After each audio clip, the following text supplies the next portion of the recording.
Dan juga apakah terduga pelaku ataupun para terduga pelaku sudah diperiksa oleh polisi?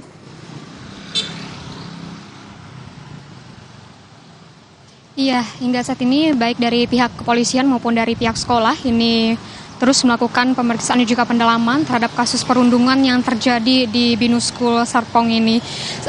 Dari informasi yang kami dapatkan pun, hari ini dari pihak sekolah ini memanggil orang tua dari pelaku, namun belum ada informasi lebih lanjut apakah dari orang tua pelaku ini sudah datang atau belum ke sekolah ini. Namun dari pihak sekolah ini akan memberikan sanksi kepada terduga pelaku yang dimana ini melakukan perundungan terhadap seorang siswa yang dilakukan oleh seniornya.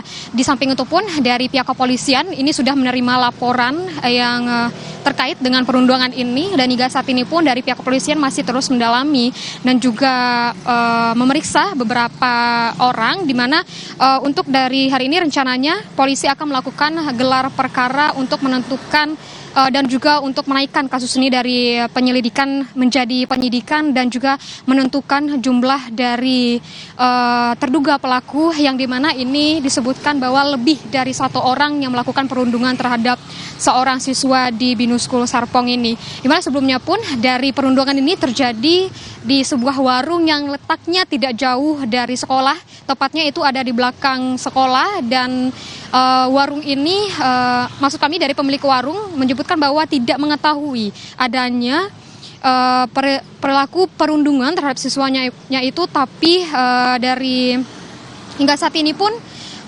dari pemilik warung maksud kami hingga saat ini untuk perlakuan perundungan ini sudah dilakukan 2 kali, itu pada tanggal 2 Februari dan juga tanggal 13 Februari 2024. Diduga ini juga melibatkan seorang anak artis dan public figure lainnya, namun hingga saat ini kami masih menunggu informasi lebih lanjut dari pihak kepolisian bagaimana hasil dari pendalaman kasus ini. Ian. Ya, artinya pemeriksaan bukan hanya dari ruang lingkup kepolisian, juga akan diawali dengan pemanggilan orang tua oleh pihak sekolah, demikian. Yang jadi sorotan juga adalah dengan kondisi korban, Mas Ni. Bagaimana? Apakah sudah diketahui informasinya? Bagaimana dengan kondisi korban saat ini?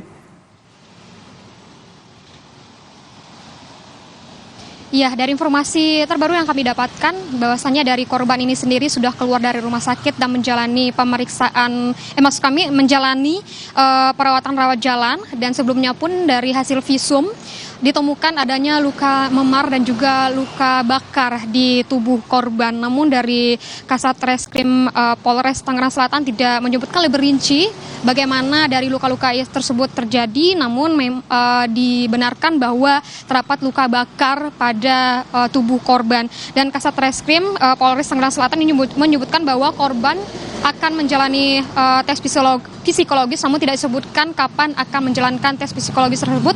Namun informasi terakhir yang kami dapatkan pun dari pihak KPAI juga telah mendatangi, pihak KPAI akan mendatangi Polres Tangerang Selatan, namun belum dijelaskan secara rinci apa tujuan dari pihak KPAI ini mendatangi Polres Tangerang Selatan. Hingga saat ini kami masih menunggu informasi terkait dan juga informasi lebih lanjut bagaimana nanti penanganan terhadap kasus ini. Ian. Baik, terima kasih jurnalis Kompas TV Mas Ni Rahmawati melaporkan dari Tangerang Selatan, Banten terkait dengan informasi terkini kasus perundungan remaja yang dilakukan di Tangerang Selatan. Saudara, kita ke informasi selanjutnya. Setiap hari para siswa di Desa Gabus, Kabupaten Serang, Banten menaiki rakit bambu sederhana untuk bisa tiba di sekolah. Menyeberangi sungai dengan mengabaikan faktor keselamatan terpaksa dilakukan para siswa karena tidak ada jembatan dan merupakan akses terdekat.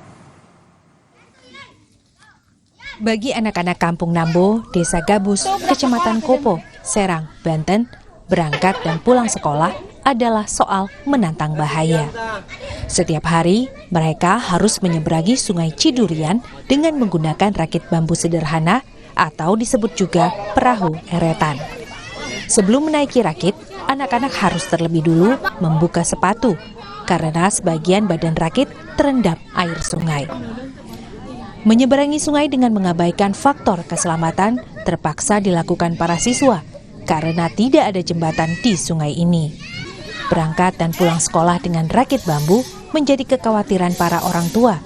Apalagi beberapa waktu lalu terjadi insiden rakit bambu tenggelam saat aliran sungai sedang deras. Tidak jarang, jika air sungai meluap dan perahu eretan tidak bisa beroperasi, anak-anak tidak berangkat ke sekolah. Nyebrang ini dibantu sama siapa? Biasanya? Sama bapak, suka sama warga di sini. Oh gitu. Iya. Terus kadang-kadang sekolah nggak kalau misalnya naik? Kadang-kadang sekolah, kadang-kadang enggak. Oh gitu. Iya. Terus pengennya gimana, Bu? Pengennya mau buat jembatan, Pak. Ini kelas 2. Kelas 2. Itu tiap hari ya, Bu? Iya, tiap hari. Kadang-kadang sekolah nggak apa gimana kalau, Bu? Ya? Kadang kalau naik airnya gimana? Enggak sekolah. Gimana? Takut nyebrangnya. Pernah jatuh apa gimana, Bu? Pernah. Jatuh. Ada aja yang jatuh mah ya. Oh gitu. Menyeberang sungai merupakan akses terdekat untuk tiba di sekolah mereka yang berada di Kampung Ciberem, Kecamatan Cikande, yaitu hanya berjalan kaki 500 meter. Sekolah juga bisa diakses lewat jalan raya, tetapi jarak tempuhnya lebih jauh 4 km. Sebagian besar warga Kampung Nambo adalah pekerja serabutan yang lebih sering tidak mampu membeli bensin untuk mengantar anak-anak ke sekolah dengan sepeda motor. Dulu sempat mengajukan ke Pemprov, cuma sampai sekarang belum ada kejelasannya gitu. Yang dikhawatirkan itu kan akses penghubung antar kabupaten ya. Jadi dari RT 16 Kampung Pasir Munjul itu banyak anak-anak yang bersekolah ke seberang gitu, ke Kampung Garahiem, sehingga tidak ada akses. Warga setempat membuat rakit itu untuk kebutuhan anak-anak sekolah dan kebutuhan warga lainnya.